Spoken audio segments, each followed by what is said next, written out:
Souvent critiquée, la famille royale a pourtant tout pour elle, le pouvoir, le prestige, sans oublier l'argent. Au cœur de toutes les discussions depuis le mariage du prince Harry et de Meghan Markle qui s'apprête à passer 6 mois à apprendre les codes royaux, la famille britannique n'a jamais été autant populaire. Ce qui est le plus surprenant, c'est que leur richesse ne vient pas forcément des impôts que la population britannique doit reverser. Chaque membre de la famille royale a sa fortune personnelle.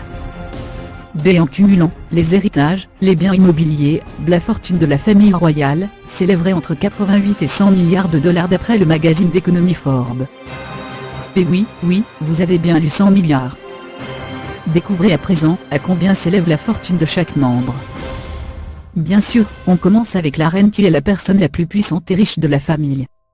Sa fortune personnelle s'élèverait à 550 millions de dollars. La reine a de nombreuses propriétés dans tout le Royaume-Uni qu'elle a hérité de son père, le roi George VI. Le mari de la reine vaut 90 millions de dollars.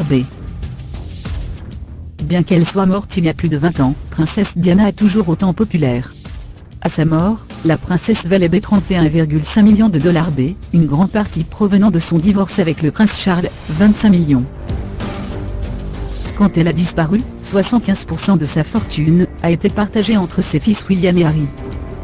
Les 25% restants ont été distribués équitablement entre ses 17 filleuls.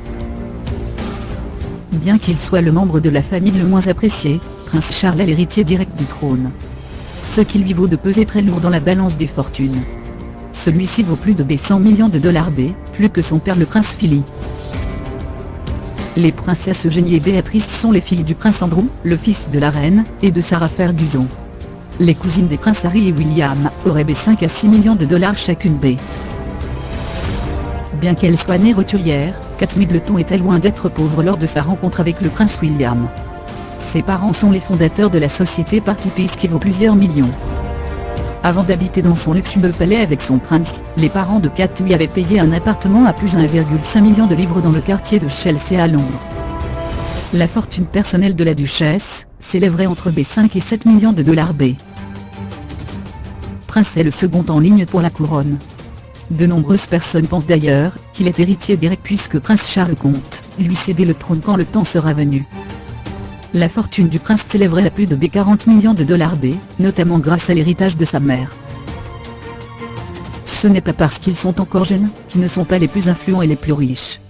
La richesse du prince George s'élèverait en effet à 2,5 milliards de dollars, tandis que sa petite sœur la princesse Charlotte toucherait le double, 5 milliards de dollars. Alors pourquoi et comment ces bébés gagneraient-ils plus que leurs parents? Il s'agit du royal effect. Charlotte est déjà une fashion influenceuse reconnue dans le monde entier. Tous les vêtements portés par ces jeunes princes et princesses s'arrachent. Comme le prince William, la fortune d'Harry qui aurait téléphoné à son ex Chelsea Davy avant le mariage pour lui dire adieu, s'élèverait à 40 millions de dollars. Avant son mariage avec Prince Harry, Meghan Markle gagnait 50 000 dollars pour chaque épisode de Suits. En cette saison, l'interprète de Rachel Zen s'est construit une petite fortune sans parler de ses rôles dans des films, et de ses 2 collections de vêtements pour le distributeur canadien Vêtements. En plus de tout ça, Meghan recevait aussi de l'argent de son blog d'Instagram et de ses talents de calligraphe, qu'elle exerçait en tant que freelance.